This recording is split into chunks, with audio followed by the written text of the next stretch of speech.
Lo hai fatto tu. Che è successo al motore? Fantastico. Quindi ora siamo su un aliante. Spero che tu sia preparato a una situazione del genere. Vero? Abbiamo appena sorvolato un aeroporto, credo. È qui sulla carta, metà strada tra i due aeroporti.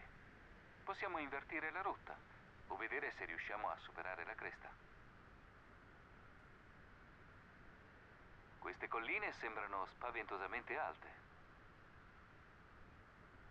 Se ricordo bene, la velocità di planata ottimale in un 1,72 è di circa 65 nodi.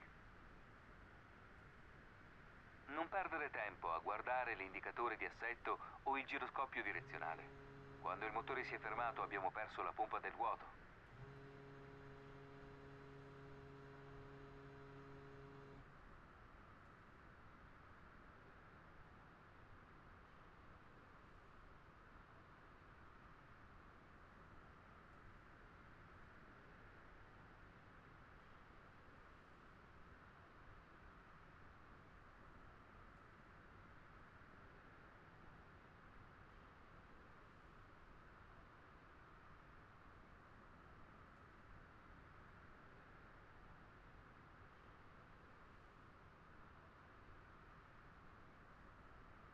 Sembra che ce la possiamo fare.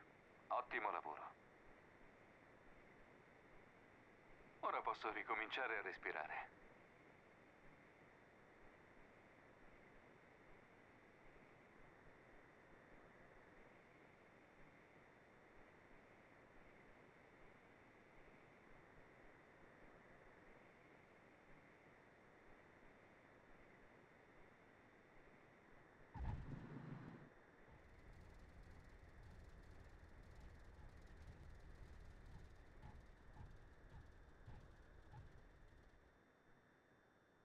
Non riesco a credere che sei riuscito a raggiungere la pista.